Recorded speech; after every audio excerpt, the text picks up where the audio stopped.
আজকে আবারও একটা নতুন লং ভিডিও নিয়ে চলে এসেছি। আপনাদেরকে ডিটেলসে 2 মিনিট ধরে কথা বলবো আপনাদের সঙ্গে। দেখুন, আপনাদেরকে আজকে যে বাগানটা আমি ছবি দিয়েছি এটা কিন্তু আজকেরই তোলা ছবি, ঠিক আছে।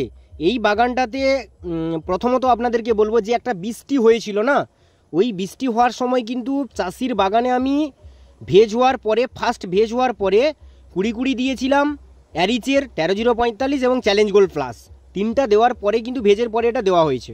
দেওয়ার ঠিক 10 দিন পরে কিন্তু টাইকোডার্মা হার্জিনিয়া মাটির পিএইচ পাউডার এবং তার সঙ্গে চিটা গুড় দিয়ে কিন্তু গোড়ায় জল করে মারা হয়। তারপরে বৃষ্টিটা হওয়ার পরে কিন্তু চাষির বাগানে ম্যাক্সিমাম 25 দিন পরে কাটিং এইড ইউরিয়া এবং ওর সঙ্গে মাইক্রোরাইজা ভ্যাম যেটা আমাদের ওইটা দিয়েছি। দেওয়ার পরে কিন্তু বাগানটা আমি আজকে আর দেখতে গেছিলাম, তো চাষিটা কিন্তু প্রত্যেক 7 দিন থেকে 10 দিন অন্তর করে কিন্তু রিভলিউশন স্প্রে করে রাখে। আপনারা দেখতে পাচ্ছেন যে বাগানের কোয়ালিটি, গাছের গ্রোথ, বাগানে পানের কালার, গাছে একটাও এই সময় যে গাছে জোটা লেগে যাচ্ছে, পান পুড়ে যাচ্ছে, মনি সিদ্ধ হয়েছে, নানা সমস্যা, টোটাল সমস্যাটা যে আপনাদের বাগানে হচ্ছে, আর চাষির বাগানে যে সমস্ত চাষির বাগানে এরকম হয়ে গেছে, আপনারা বিশেষ করে আপনাদেরকে বলবো আপনারা রিভলিউশন, মাইক্রোরাইজা যেটা ভ্যাম এবং টাইকোডার্মা হার্জিনিয়া মাটির পিএইচ পাউডার এটা ব্যবহার করুন।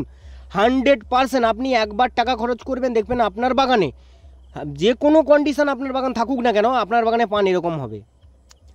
যে সমস্ত চাষির বাগান এখন এরকম হয়ে গেছে, অতি অবশ্যই আমাদের স্ক্রিনে দেওয়া নাম্বার রয়েছে, নাম্বারের সঙ্গে যোগাযোগ করে আপনার বাগানে টাইকোডার্মা হার্জিনিয়া মাটির পিএইচ পাউডার এবং রিভলিউশন মাস্ট এই সময়ে আজকালের মধ্যে 1 সপ্তাহের মধ্যে আপনারা ব্যবহার করুন। আপনারা দেখবেন 10 দিনের মধ্যে আপনাদের বাগানের কোয়ালিটি পুরো এরকম চলে যাবে।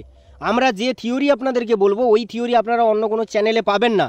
টোটালি জীবাণু কালচার করা প্রোডাক্ট রয়েছে আমাদের কাছে, যেটা আপনারা ব্যবহার করলে আপনাদের বাগানেও পান বড় হবে, একটাও পান সাইড হলুদ হবে না, পুড়বে না, গাছের গ্রোথ একই দারুণ থাকবে, ফাংশনও ভালো থাকবে।